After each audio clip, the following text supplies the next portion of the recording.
Welcome back to Hot Reads, our weekly look at the NFL with Hall of Fame quarterback Troy Aikman. I'm Tom Vandervoort. And Troy, this week I think we got to talk about Aaron Rodgers, a guy you're going to see as Tampa Bay visits Green Bay, having a historic season. Last week you said, look, he's playing the position as well as anyone has ever played the quarterback position in the National Football League. And I want to delve a little bit deeper into that and ask you, what is he doing so well that kind of separates him from everybody else right now?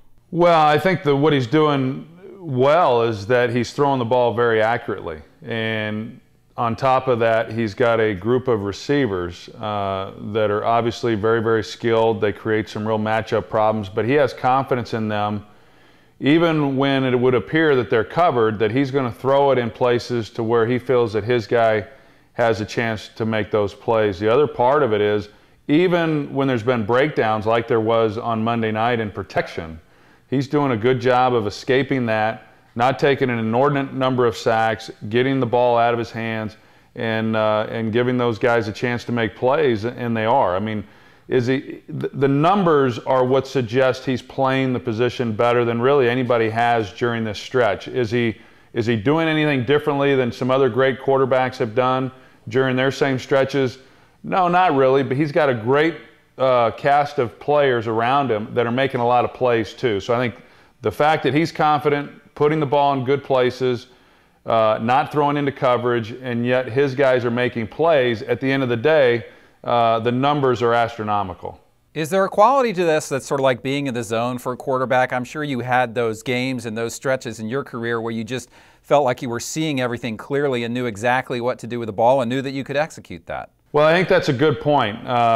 You know, there are those stretches. There's no question that, you know, when you're out there playing, you feel like you're seeing the field very well. You know, seeing all 21 other players on the field and what's happening around them. You're seeing coverages. You're seeing where the safeties are going. You know where to go with the ball. You're seeing separation, you know, by the receivers.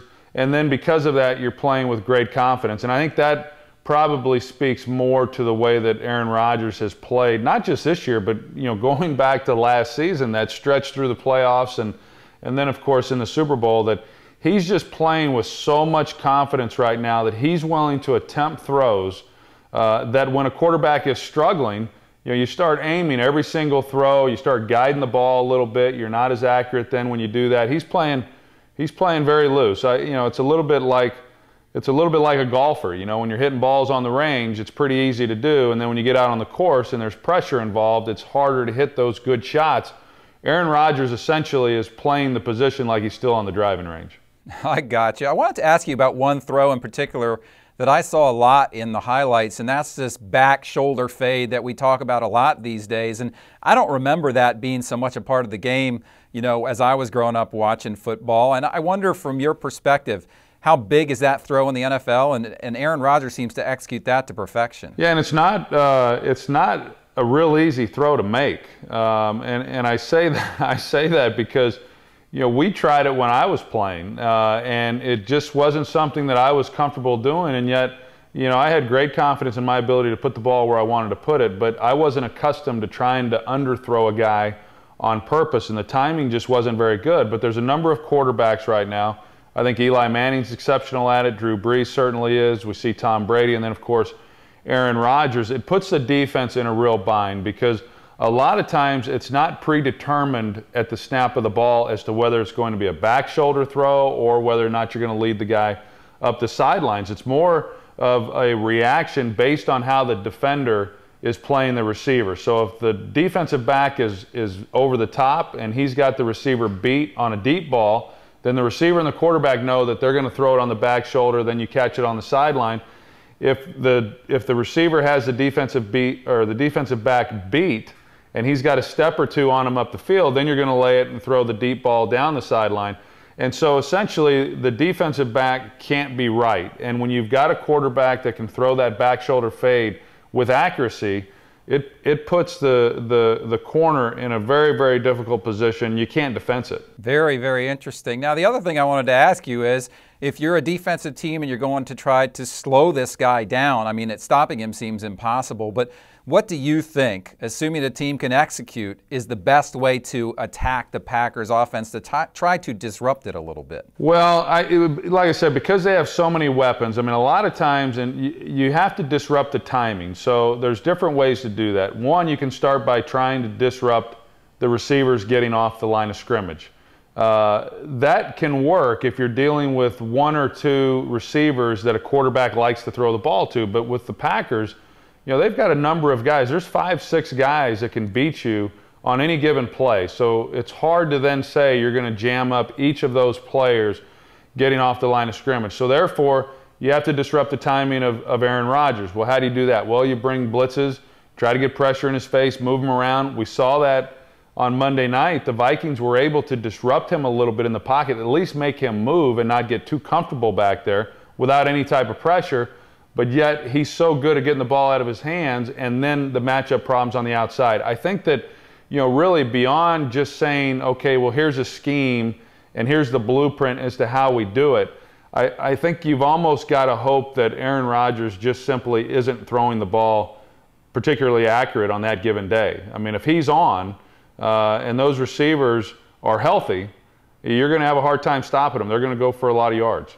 Yeah, I would expect to see the same thing, I guess, until somebody figures out how to slow them down or stop it. And do you think, I know it's a bit early to ask this question at 9-0, but can this team run the table? I know we've seen a lot of teams in this territory in recent years. What are your thoughts on perfect season Green Bay Packers? Well, they're capable of doing it, because as long as they're scoring points the way that they're scoring, they're going to make up for a lot of problems or deficiencies in other areas of their team. I mean, let's face it, their defense, although better on Monday night overall, has not been the same defense that we saw a year ago. Now, they believe that after Monday night's game that they'll come back and start to play better like we saw towards the end of last season. But if the offense is scoring points, then the defense can have those games where they do struggle and they can outscore people. We saw it against the San Diego Chargers, and we've seen it through some other games. Carolina Panthers is another example of that. But yeah, they're certainly capable of going undefeated. The odds of that happening obviously aren't very good, so you would tend to say, well, they likely will not go undefeated.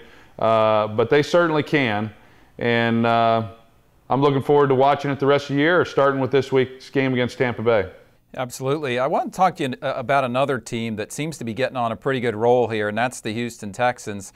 They found out this week that Matt Schaub, their quarterback, very much a catalyst, obviously, in this offense, will be out for the foreseeable future. They got Matt Leinart now coming in. What do you think, in general, is the best way for a team to approach replacing such a key part of the offense? Well, I think they'll continue to do the things that they do. Matt Leinart is not a young quarterback. I mean, he's been in the league for a while. This is a great opportunity for him, but I think that for Houston, it's disappointing for them because they have been having an excellent season. Offensively, they've been good for a number of years now. Defensively, they've had some problems.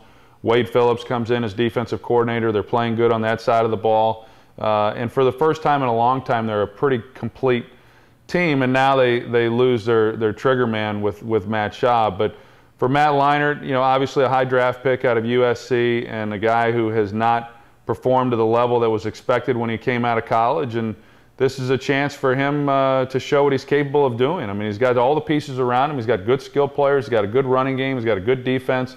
I would, if he's the quarterback that a lot of people anticipated coming out, and that's still up for debate, but if he is, then this should be a situation where he should excel in.